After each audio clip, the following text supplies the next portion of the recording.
வணக்கம் friends, welcome to Karthik study circle academy. Friends, இந்த odd man out question பாருங்க. உங்களுக்கு 5 செட் ஆஃப் நம்பர்ஸ் கொடுத்துருக்காங்களா? இதில் எந்த செட் ஆஃப் நம்பர் வந்து ஆட் மேன் அவுட், இதுதான் நம்ம கண்டுபிடிக்கணும். இப்போ ஆப்ஷன் ஏ பாருங்க, என்னென்ன நம்பர்ஸ் கொடுத்துருக்காங்க? 44, 16, அப்புறம் 7. ஓகே, சி ஃப்ரெண்ட்ஸ், 44 இருக்குல்ல, இதோட டிஜிட்ஸை மல்டிபிள் பண்ணுங்க. ஸோ 4 × 4 என்ன வரும்? 16. ஓகே, வர நம்பரோட டிஜிட்ஸை ஆட் பண்ணுங்க. அப்போ 1 + 6 என்ன வரும்? 7. ஓகே, இப்போ லாஜிக் புரியுதா?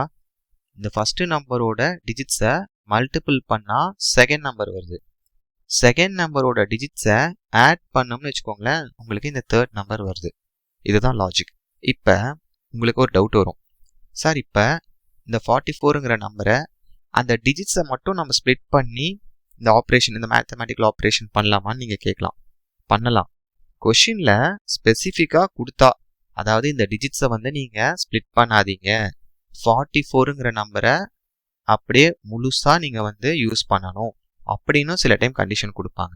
அப்படி கொடுக்காத பட்சத்தில் நீங்கள் இந்த மாதிரி டிஜிட்ஸை வந்து ஸ்ப்ளிட் பண்ணி யூஸ் பண்ணிக்கலாம். இது வந்து கிளியராக மைண்டில் வச்சுக்கோங்க. ஓகே, இப்போ இதே லாஜிக் ஆப்ஷன் பிக்கு ட்ரை பண்ணுங்க. 84, 8 4s ஆர் ஃபர்ஸ்ட் என்ன பண்ணும்? இந்த ஃபர்ஸ்ட் நம்பரோட டிஜிட்ஸை மல்டிபிள் பண்ணுங்க. அப்போ 8 4s ஆர் 32. இப்போ செகண்ட் நம்பர் இருக்குல்ல 32, இதோட டிஜிட்ஸ் ஆட் பண்ணுங்க. 3 + 2 5. ஓகே, இப்போ 2 ஓகே ஆயிடுச்சு, ஏ அண்ட் பி. இப்போ ஆப்ஷன் சி பாருங்க, 93, இதோட டிஜிட்ஸை மல்டிபிள் பண்ணுங்க. அப்போ 9 × 3 27, கரெக்ட் ஆயிடுச்சு. இப்போ 27ஓட டிஜிட்ஸ் என்னது? 2 7, ஆட் பண்ணுங்க. 2 + 7 9. ஓகேவா? இதுவும் கரெக்ட். இப்போ ஆப்ஷன் டி பாருங்க, 29. அப்போ 2 × 9 18, 1 + 8 9. ஓகேவா? இந்த 4மே ஒரே லாஜிக்கு தான் ஃபாலோ பண்ணுது. இப்போ ஆப்ஷன் இ பாருங்க, 6 7. 6 × 7 என்ன வரணும்? 42. இங்கே என்ன இருக்கு? 41 தான் இருக்கு.